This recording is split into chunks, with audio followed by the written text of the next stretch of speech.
சூதாட்டத்தில் தோற்ற பாண்டவர்கள் அவர்களுக்கு விதித்த நிபந்தனைப்படி 12 வருட கால வனவாசத்தை பூர்த்தி செய்தார்கள்.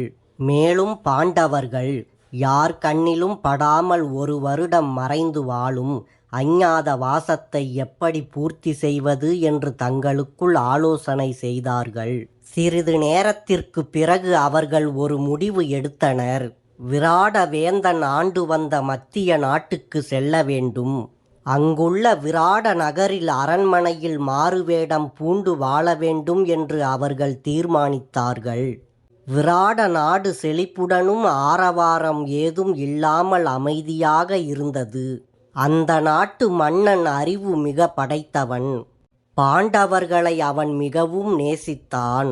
ஆனால் கௌரவர்கள் மீது அவனுக்கு நல்ல அபிப்பிராயம் கிடையாது. ஆகையால் விராட நாடு பாண்டவர்கள் மறைந்து இருப்பதற்கு பொருத்தமானது என்ற முடிவுக்கு பாண்டவர்கள் வந்தார்கள். அப்போது அர்ஜுனன் தனக்கு தோன்றிய விருப்பம் ஒன்றை தெரிவித்தான். சகோதரர்கள் நால்வரும் எந்த ஒரு கீழ்த்தரமான வேலைகளை செய்யும் சூழ்நிலை வந்தாலும் செய்யலாம்.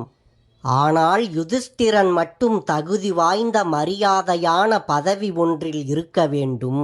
ராஜசூய யாகம் செய்து வேந்தர்களுக்கெல்லாம் வேந்தனான யுதிஷ்டிரன் எந்த நெருக்கடியை முன்னிட்டும் தன்னுடைய மரியாதைக்கு கீழான வேலைகள் எதையும் செய்யக்கூடாது என்றான் அர்ஜுனன். அனைவரும் அர்ஜுனன் கருத்தை ஏற்றுக்கொண்டார்கள். ஆனால் திரௌபதியை பற்றிய விஷயமோ மிக கடினமானது. அழகு வாய்ந்த இளம் பெண் ஒருத்தி அரண்மனை ஒன்றில் வேலைக்காரியாக அமர்கின்ற பொழுது நினைக்க முடியாத சில நெருக்கடிகளை அவள் சந்திக்கக்கூடும். அதனால் இரகசியமாக பீமனும் அர்ஜுனனும் திரௌபதியை பாதுகாத்து வரவேண்டும் என தீர்மானித்தார்கள். பிறகு பாண்டவர்கள் அனைவரும் யார் கண்ணுக்கும் புலப்படாமல் பெரும்பாலும் இரவில் அவர்கள் பயணம் செய்து விராட நாட்டு எல்லையை அடைந்தார்கள். விராட நகரத்தின் எல்லை பகுதியில் இடுகாடு ஒன்று இருந்தது. அங்கு பாண்டவர்கள் ஆள் நடமாட்டம் இல்லாத இடம் ஒன்றில் பெரிய மரம் ஒன்றை கண்டார்கள். அந்த மரத்தின் மேல் பகுதியில் ஒரு பொந்தையும் கண்டார்கள். தங்களுடைய ஆயுதங்களையெல்லாம் பாண்டவ சகோதரர்கள் அந்த பொந்தில் ஒளித்து வைத்தார்கள். பிறகு அந்த மரத்தின் மீது பிணம் ஒன்றை தொங்கவிட்டனர். அதை பார்ப்பவர்கள் அங்கு செல்ல பயமும் அருவருப்பும் அடைவார்கள். அந்த மரத்தின் அருகில் யாரும் வரக்கூடாது என்று இந்த ஏற்பாட்டை செய்தனர் பாண்டவர்கள். பின் பாண்டவர்கள் அனைவரும் தனித்தனியாக பிரிந்து சென்றனர். ஒவ்வொருவரும் தனித்தனியாக அரண்மனைக்கு சென்று வெவ்வேறு பணிகளை ஏற்றுக்கொள்ள வேண்டும் என்று தீர்மானித்து கொண்டனர். முதலில் யுதிஷ்டிரன் அரண்மனையை நோக்கி சென்றான். நடந்து போய்க் கொண்டிருந்த போது தங்களை பாதுகாக்க வேண்டும் என்று துர்கா தேவியை பிரார்த்தனை செய்து கொண்டான் யுதிஷ்டிரன். அவனுடைய பிரார்த்தனைக்கு இணங்கி துர்கா தேவி யுதிஷ்டிரனுக்கு காட்சி கொடுத்தாள். 1 வருட அஞ்ஞாத வாசத்தை வெற்றிகரமாக பூர்த்தி செய்வீர்கள் என்றும் பிறகு யுத்தத்தில் வெற்றி அடைவீர்கள் என்றும் அவர்களை ஆசீர்வாதம் செய்தாள் துர்கா தேவி. அரண்மனைக்கு சென்ற யுதிஷ்டிரன் தன்னுடைய பெயர் கனகன் என்று சொல்லி விராட நகர மன்னனிடம் தன்னை அறிமுகப்படுத்தி கொண்டான். மேலும் தான் ஒரு பாண்டித்தியம் பெற்ற பிராமணன் என்றும் பகடை விளையாட்டில் நான் வல்லவன் என்றும் தன்னை பற்றி கூறிக்கொண்டு தனக்கு ஏதேனும் வேலை வேண்டும் என்று கேட்டான் யுதிஷ்டிரன். அதற்கு விராட மன்னன், உன்னுடைய நடை உடை பாவனை ஆகியவை நீ ஒரு மேன்மகன் என்பதை தெரிவிக்கின்றன. நீ கற்று அறிந்தவனாகவே தென்படுகிறாய். ஆகவே என்னுடைய தோழனாக உன்னை என்னோடு நான் வைத்துக் கொள்கிறேன். அரிய பெரிய விஷயங்களை நீ எனக்கு தெரிவிக்க வேண்டும். மேலும் ஓய்வு வேளைகளில் நீ என்னோடு பகடை விளையாடு என்றான் விராட மன்னன். பின் சில நாட்கள் கழித்து பீமன் விராட மன்னனின் முன் தோன்றினான். அவன் தன்னுடைய பெயர் வல்லாளன் என்றும் தனக்கு சமையல் தொழில் நன்கு தெரியுமென்றும் தன்னை அறிமுகப்படுத்தி கொண்டான். தன்னுடைய தொழிலுக்கு அறிகுறியாக பீமன் கரண்டி ஒன்றை தன் கையில் வைத்திருந்தான். விதவிதமான பட்சணங்கள் சமைத்து மன்னரை திருப்திப்படுத்த என்னால் முடியும் என்று பீமன் உறுதி கூறினான். மேலும் தான் நன்றாக மற்போர் புரிந்து மன்னனை மகிழ்விக்க முடியுமென்றும் தெரிவித்து தனக்கு வேலை வேண்டும் என்று கேட்டுக்கொண்டான் பீமன். புதிதாக வந்தவனுடைய கம்பீரமான உடல் அமைப்பை பார்த்து மன்னன் வியப்பு அடைந்தான். பின் தாறுமாறாக உடை அணிந்த திருநங்கை ஒருத்தி அங்கு நின்று கொண்டிருந்தவர்களை ஒதுக்கி தள்ளிவிட்டு விராட மன்னன் முன்னிலையில் வந்தாள். அவள் பிருகன்னலா தனது பெயர் என்று தன்னை மன்னனிடம் அறிமுகப்படுத்தி கொண்டாள். அர்ஜுனன் இந்திரலோகத்தில் வசித்த பொழுது அர்ஜுனன் 1 வருட காலம் திருநங்கையாக இருக்க வேண்டும் என்று ஊர்வசி அவனுக்கு சாபமிட்டாள். அந்த சாபத்தை இந்த 1 வருட காலம் மறைந்திருந்து வாழும் காலத்தில் பயன்படுத்தி கொண்டான் அர்ஜுனன். தான் பாடல்கள் பாடுவதிலும் நாட்டியத்திலும் இசை கருவிகள் மீட்டுவதிலும் வல்லவள் என்று தன்னை அறிமுகப்படுத்தி கொண்டாள் அவள். உத்திரை என்பவள் விராட மன்னனின் மகளாவாள். அந்த ராஜகுமாரிக்கு லலித கலைகளையும் சொல்லித் தருவதாக கூறினாள். சாபத்தினால் திருநங்கை வேடத்தில் இருக்கும் அர்ஜுனனை கண்ட மன்னன், ஆண்மையோடு கூடிய ஆற்றல் மிக படைத்தவளாக இவள் தென்படுகிறாள். ஆகையால் இவளை மிகவும் ஜாக்கிரதையாக கவனித்து பார்க்க வேண்டும் என்று எண்ணிக்கொண்டு அவள் கேட்ட வேலையை அவளுக்கு அளித்தான் மன்னன். பின் விராட மன்னன் தன் அரண்மனை லாயத்தில் இருந்த குதிரைகளை பார்வையிட்டு கொண்டிருந்தார். அப்போது அழகு வாய்ந்த மனிதன் ஒருவன், தன் பெயர் தமக்ரந்தி என்றும் தான் குதிரைகளை பழக்குவதில் மிக வல்லவன் என்று தன்னை அறிமுகப்படுத்தினான். தனக்கு உணவும் உடையும் தங்க இடமும் கொடுத்தால் போதும், எனக்கு குதிரைகளை பார்த்து கொள்ளும் வேலை வேண்டும் என்று கேட்டுக்கொண்டான். வந்தவனின் நேர்த்தியான பாங்கை பார்த்த மன்னன் அவன் கேட்ட வேளையில் அவனை அமர்த்தி கொண்டான். குதிரை லாயத்தில் வேலைக்கு சேர்ந்தவன் நகுலன். காலையிலும் மாலையிலும் அரண்மனையில் பசுக்கள் இருக்கும் பண்ணையை சென்று பார்வையிடுவது மன்னனுடைய வழக்கமாக இருந்தது. ஒரு நாள் அரசன் பசுக்களை பார்வையிடும் பொழுது பசுக்களை பற்றி சில கேள்விகளை பசுக்களை பார்த்து கொள்பவர்களிடம் கேட்டான். அப்போது அங்கு நின்று கொண்டிருந்த ஒருவன் பசுக்களை பற்றிய புள்ளி விவரங்களை தெரிவித்தான். அவன் தெரிவித்த விவரங்கள் பசுக்களை பார்த்து கொள்பவர்களுக்கு புரியாதவைகளாக இருந்தது.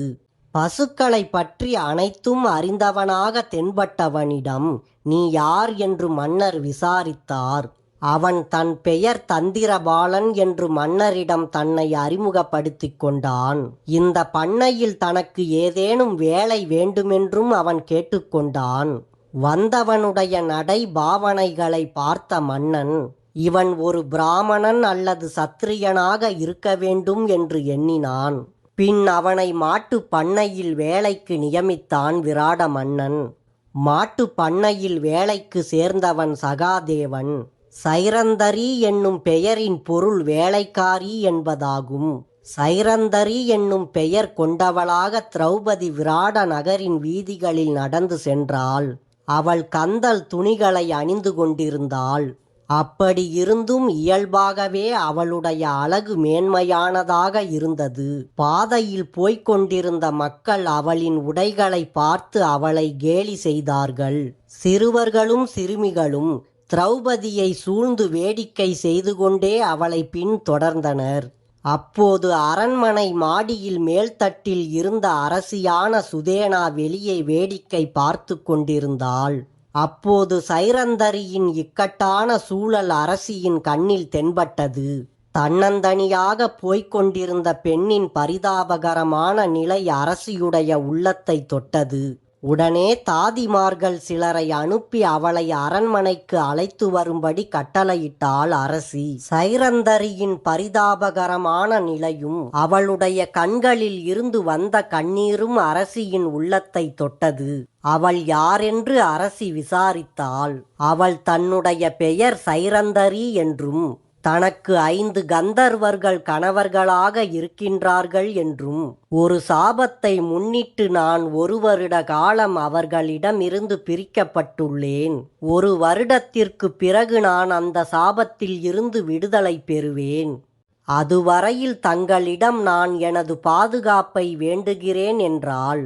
தங்களுக்கு பூ மாலைகள் அழகாக தொடுக்க எனக்கு தெரியும். மிகவும் நேர்த்தியாக தங்களுடைய மேனியை நான் அலங்கரிக்க வல்லவள் என்றும் தன்னை அறிமுகப்படுத்திக் கொண்டாள் சைரந்தரி. அரசி சிறிது நேரம் சிந்தித்து பார்த்துவிட்டு கூறினாள், ஓராண்டுக்கு உனக்கு ஆதரவு தருவதில் எனக்கு சிரமம் ஏதும் இல்லை. ஆனால் உன்னுடைய பேர் அழகுதான் அதற்கு இடைஞ்சலாய் இருக்கின்றது. பருவத்தில் இருக்கும் ஆண்மகன் உன்னுடைய மேனி அழகில் மயங்கி விடுவான். இங்கிருப்பதால் உனக்கு ஆண்களால் ஏதேனும் ஆபத்து ஏற்படும் என்று நான் எண்ணுகிறேன் என்றாள். அதற்கு சைரந்தரி, தாயே, நான் வெளியே எங்கும் செல்ல மாட்டேன். தங்களுடைய அந்தப்புரத்திலேயே தங்கி ஆண்களின் கண்களில் முடிந்தவரை படாமல் இருந்து கொள்கிறேன். மேலும் இன்னொரு விஷயம், என்னுடைய கந்தர்வ கணவர்கள் வெளி தோற்றத்தில் இல்லாமல் என்னை காப்பாற்றி வருகிறார்கள். என்னை யாராவது முறை தவறி தீண்டினால் அவனை என் கணவன்மார்கள் கொன்று விடுவார்கள் என்றாள். சைரந்தரி கூறிய அனைத்தையும் கேட்ட அரசி அந்தப்புரத்தில் அடைக்கலம் புகுந்த அவளை அங்கு வசித்திருக்க அனுமதி அளித்தாள். பாண்டவர்கள் 5வரும் திரௌபதியும் 12 வருட காலம் வனவாசத்தை நல்ல விதத்தில் பயன்படுத்தி கொண்டார்கள். அதன் மூலம் பக்குவப்பட்ட மனநிலையில் தாங்கள் வாழ்ந்து வந்திருந்த ராஜ வாழ்க்கைக்கு எதிரான வேலைகளை ஏற்றத்தாழ்வு இல்லாமல் அரண்மனையில் செய்தனர். செய்யும் தொழிலில் ஏற்றத்தாழ்வுகள் இல்லை என்பதையும் நிரூபித்து காட்டினார்கள் பாண்டவர்கள்.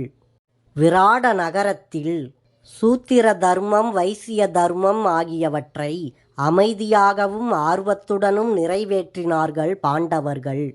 விராட நகரத்தில் அப்போது விழாக்கள் பல நிகழ்ந்தது. அவைகளில் சிவராத்திரியையொட்டி நடந்த விழாவானது சிறப்புற்று விளங்கியது. சுமார் 10 நாட்கள் நடந்த விழாவில் விதவிதமான போட்டிகள், விளையாட்டுகள் நடைபெற்றது. அதற்கு ஏராளமான விளம்பரங்கள் செய்யப்பட்டிருந்தது. அக்கம்பக்கத்தில் இருந்தும் தூரத்தில் இருந்தும் போட்டி போடுபவர்கள் பலர் அங்கு வந்து சேர்ந்தனர். அப்போது எங்கிருந்தோ வந்திருந்த மற்போர் வீரன் ஒருவன் மற்றவர்களை எல்லாம் எளிதில் தோற்கடித்தான். அந்த மற்போர் வீரன், விராட நகரத்தில் வசிக்கும் போர் வீரர்கள் வெறும் குழந்தைகளுக்கு நிகரென்றும், தன்னை தோற்கடிக்க அவர்கள் யாருக்கும் இயலாது என்றும் அவன் தன்னை குறித்து பெருமை அடித்து கொண்டான். அவ்வாறு அவன் கூறியது விராட மன்னனுக்கு மிகவும் சங்கடமாக இருந்தது. அரசனுடைய இந்த மனநிலையை அவனுடைய தோழனாக புதிதாக வந்திருந்த கனகன் அறிந்து கொண்டான். கனகன் அரசனிடம் சென்று கூறினான். கனகன் அரசரிடம், தங்களுடைய புதிய சமையல்காரன் வல்லாளன் என்பவன் பல தடவை விளையாட்டிற்காக மல்யுத்தம் புரிவதை பார்த்துள்ளேன். கர்வமே வடிவெடுத்து இருக்கின்ற இந்த வீரனுடன் போட்டியிடும்படி வல்லாளனுக்கு ஆணையிட்டு பாருங்கள். ஒருவேளை இவனை தோற்கடிக்க அவனுக்கு சாத்தியமாகலாம் என்றான் கனகன். அந்த கூட்டத்தில் நடந்த நிகழ்வுகளையெல்லாம் வேடிக்கை பார்த்து கொண்டிருந்த வல்லாளனை மன்னன் தன் முன்பு வரவழைத்தான். விராட மன்னன் அவனிடம், நீ மற்போர் புரிவதில் திறமைசாலி என்று என்னுடைய தோழன் கூறுகின்றான். கர்வமே வடிவெடுத்து இருக்கின்ற அந்த வீரனை மற்போர் செய்து உன்னால் வெல்ல முடியுமா என்று முயற்சி செய்து பார் என்று கூறினான். இத்தகைய நல்ல சந்தர்ப்பம் தனக்கு வந்து வாய்க்கும் என்று வல்லாளன் எதிர்பார்க்கவில்லை. என் நாட்டின் மன்னனுடைய பெருமையை காப்பதற்காக என்னால் இயன்றதை செய்கிறேன் என்று கூறிக்கொண்டு மற்போர் மேடைக்கு ஓடினான் வல்லாளன். அன்றைய விளையாட்டில் வெற்றி வீரனாக விளங்கியவனிடம் தன்னோடு மற்போர் புரியும்படி மரியாதையுடன் வல்லாளன் வேண்டினான். இருவருக்கும் இடையில் யுத்தம் துவங்கியது. 2 சிங்கங்கள் ஒன்றோடு ஒன்று சண்டை போடுவது போன்ற காட்சி அங்கு தென்பட்டது. வேண்டுமென்றே வல்லாளன் தன் திறமை முழுவதையும் வெளிப்படுத்தவில்லை. ஆகையால் மற்போர் சிறிது நேரம் தொடர்ந்து நிகழ்ந்தது. தன்னுடைய திறமைகளை விதவிதமான பாங்குகளில் காட்டிய பிறகு வல்லாளன் கர்வமே வடிவெடுத்த அந்த வீரனை தோற்கடித்தான். மன்னனுக்கு இந்த நிகழ்ச்சி அளவில்லாத மகிழ்ச்சியை உண்டாக்கியது. விராட நகரவாசிகள் ஆரவாரத்துடன் வல்லாளனுடைய வெற்றியை புகழ்ந்து பாராட்டினார்கள்.